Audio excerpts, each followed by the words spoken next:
Shri V P Sreepadmanabhan, അങ്ങയുടെ ഊഴമായതുകൊണ്ടാണ് ഈ കമന്റിൽ അങ്ങയുടെ പ്രതികരണം ആദ്യം തേടുന്നത്. ഇപ്പോൾ ഈ ഇപ്പോഴത്തെ രാഷ്ട്രീയത്തിൽ, അതായത് വളരെ പ്രസന്റായ കേരള രാഷ്ട്രീയത്തിൽ കോൺഗ്രസ് അധികാരത്തിൽ വന്നാൽ അല്ലെങ്കിൽ UDF അധികാരത്തിൽ വന്നാൽ ലീഗ് മുഖ്യമന്ത്രി സ്ഥാനം കൈയാളുന്ന ഒരു സാഹചര്യം ഉണ്ടാകില്ല എന്നുള്ളത് മിനിമം രാവിലെ പത്രം വായിക്കുന്ന മനുഷ്യന്മാർക്ക് അറിയാവുന്ന കാര്യമാണ്. ഇനി അഥവാ അതൊരു UDF അല്ലേ, ഇനി ലീഗിന് മുഖ്യമന്ത്രി സ്ഥാനം കിട്ടിയാൽ എന്താ പ്രശ്നം? അല്ല, അതിന് മുന്നേ ഞാൻ താങ്കളെ ഒന്ന് തിരുത്തുക. ഏറ്റവും വലിയ ജനാധിപത്യ പാർട്ടി കോൺഗ്രസ് അല്ലട്ടോ. ഞാൻ അവരോട് ചോദിച്ചപ്പോൾ അങ്ങനെ പറഞ്ഞത് ഏറ്റവും വലിയ ജനാധിപത്യം ഉള്ള പാർട്ടി കോൺഗ്രസ് ആണെന്ന് അവർ പറയുന്നത് കൊണ്ട് ഞാൻ പറഞ്ഞതാ. ഞാൻ അതിന്റെ അളവുകോല് വെച്ച് പറഞ്ഞതല്ല. അതും ശരിയല്ല. പോട്ടെ, ഞാൻ ഇതിൽ വേറൊരു വിഷയം ചോദിക്കട്ടെ. മുസ്ലിം ലീഗ് UDF ഉള്ള കാലത്ത് കാര്യങ്ങൾ നിയന്ത്രിക്കുന്നത് മുസ്ലിം ലീഗാന്ന് ആരെങ്കിലും പറഞ്ഞാൽ ഈ വലിയ തെറ്റൊന്നുമില്ല. പിന്നെ താങ്കൾ മുസ്ലിം ലീഗ് നിയന്ത്രിച്ചാൽ അല്ലെങ്കിൽ മുസ്ലിം ലീഗിന് മുഖ്യമന്ത്രി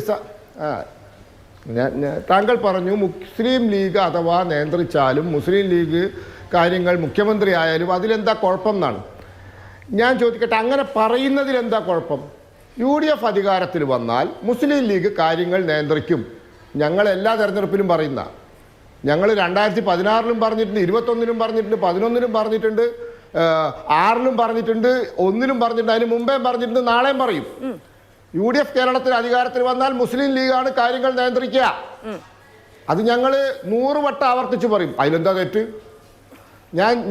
ഞാനിതിൽ ഇപ്പോൾ കോൺഗ്രസ്സുകാർ ചരിത്രം പറഞ്ഞതിനെ കൊണ്ട് ഞാനും പറയാം. അവസാനമായി ഇന്ത്യൻ നാഷണൽ കോൺഗ്രസിന് ഇന്ത്യയിൽ കേവല ഭൂരിപക്ഷം സ്വന്തം നിലയിൽ കിട്ടിയത് എപ്പോൾ അറിയോ? 1984. അതിനുശേഷം 3 തവണ കോൺഗ്രസ് ഇന്ത്യ ഭരിച്ചു. 91 നരസിംഹറാവു.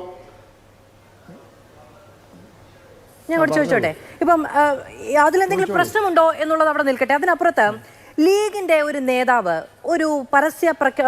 ഒരു പൊതുപരിപാടിക്കിടയിൽ പറയുകയാണ്, NDA കേരളത്തിൽ അധികാരത്തിൽ വന്നാൽ വെള്ളാപ്പള്ളി നടേശനും ഈഴവരുമായിരിക്കും ഭരിക്കുക, അല്ലെങ്കിൽ ശരി BDJs ആയിരിക്കും ഭരിക്കുക എന്ന് പറയുകയാണെന്ന് വിചാരിക്കുക.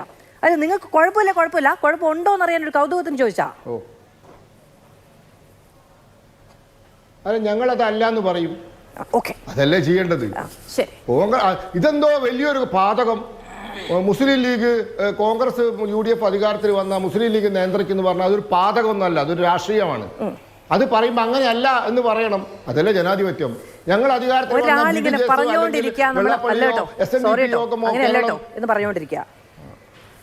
സ്വാതന്ത്ര്യമല്ലേ, ജനാധിപത്യമല്ലേ, ഇതൊക്കെ ജനാധിപത്യമല്ലേ. അതിന് ഞാൻ എൻ്റെ വിഷയത്തിലേക്ക് വരാം. ഇത് ഈ കോൺഗ്രസ് അവസാനമായി ഇന്ത്യയിൽ കേവല ഭൂരിപക്ഷത്തിൽ അധികാരത്തിൽ വന്ന 84. അതിനുശേഷം 3 തവണ വന്നപ്പോഴും ഭൂരിപക്ഷമൊന്നുമില്ല. എന്താ കോൺഗ്രസ്സുകാർ ചെയ്ത പാതകം അറിയോ? 1986 ഷബാനു കേസിൽ വിധി വന്നു സുപ്രീം കോടതിയുടെ. വിവാഹമോചിതയായ മുസ്ലിം സ്ത്രീക്ക് ചെലവിന് കൊടുക്കാൻ 125 അന്നത്തെ CRPC പ്രകാരം ബാധ്യസ്ഥതയുണ്ടെന്ന്. അത് മറികടക്കാൻ നിയമം കൊണ്ടുവന്നു.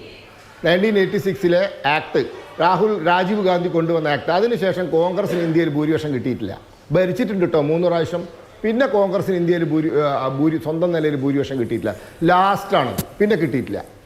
പിന്നെ കമ്മ്യൂണിസ്റ്റ് പാർട്ടി വലിയ മതേതര. ഞാൻ വളരെ ലളിതമായി ചോദിക്കട്ടെ, 65-70 സീറ്റിൽ പശ്ചിമ ബംഗാളിൽ മുസ്ലിങ്ങളാണ് ഭൂരിപക്ഷം. പശ്ചിമ ബംഗാളിൽ 27% മുസ്ലിങ്ങളാണ്. 65-70 സീറ്റുകളിൽ അവർക്കാണ് ഭൂരിപക്ഷം. എന്തേ നിങ്ങൾക്ക് ഒരു സീറ്റ് പോലും അവിടെ കിട്ടാത്ത? നിങ്ങൾ മതേതരത്തെ സംരക്ഷിക്കുന്നവരല്ലേ? എന്താ നിങ്ങൾ 35 കൊല്ലം ഭരിച്ച പശ്ചിമ ബംഗാളിൽ ഒരു മുസ്ലിം ഭൂരിപക്ഷ സീറ്റിലെങ്കിലും നിങ്ങൾക്ക് ഇത്തവണയോ കഴിഞ്ഞ തവണയോ ജയിക്കാൻ പറ്റും? നിങ്ങളെങ്ങനെ പൂജ്യമായിപ്പോയി? അപ്പോൾ ഇതൊക്കെ മതേതരത്തൊക്കെ പറയാം. ഇവരുടെ അതായത് ആവശ്യത്തിനനുസരിച്ച് ന്യൂനപക്ഷ വർഗീയതയെ താലോലിച്ചവരാണ് ഇവർ 2 കൂട്ടരും. ഈ 2 കൂട്ടരും ഇന്നും ഇന്നലകളിലും അതാണ് ചെയ്തത്. അതിൻ്റെ തിക്തഫലമാണ് ഇവർ അനുഭവിച്ചുകൊണ്ടിരിക്കുന്നത്. ഇപ്പോൾ ഞാൻ ചോദിക്കട്ടെ, ഇവിടെ ഹമാസിൻ്റെ കഫ ധരിച്ചിട്ട് ഇവരെ പാർട്ടി യോഗം കൂടിയില്ലേ?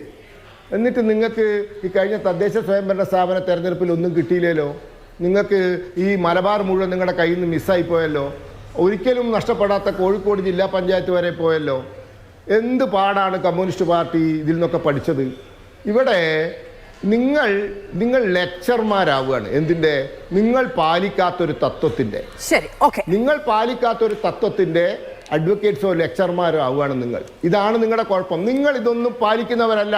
നിങ്ങൾ ന്യൂനപക്ഷ വർഗീയതയെ താലോലിച്ചും സൽക്കരിച്ചും ബിരിയാണി കൊടുത്തും നിങ്ങൾ അധികാരം കൈവശപ്പെടുത്തിയവരാണ്. നിങ്ങൾ മറ്റുള്ളവരെ ഇതൊന്നും പഠിപ്പിക്കേണ്ട. വെള്ളാപ്പള്ളിയെയും പഠിപ്പിക്കേണ്ട, BJPയെയും പഠിപ്പിക്കേണ്ട, ആരെയും പഠിപ്പിക്കേണ്ട. ശരി, എനിക്കറിയില്ല ശ്രീ VP ശ്രീപത്മനാഭൻ ഒറ്റയ്ക്ക് ഭരിക്കാൻ എന്തുകൊണ്ടാണ് NDAക്ക് കഴിയാത്തത് എന്ന്. 400 മുകളിൽ ഇത്തവണ എന്തൊക്കെ പ്രഘോഷം ഉണ്ടായിരുന്നെങ്കിലും നടന്നുമില്ല. അതവിടെ നിൽക്കട്ടെ.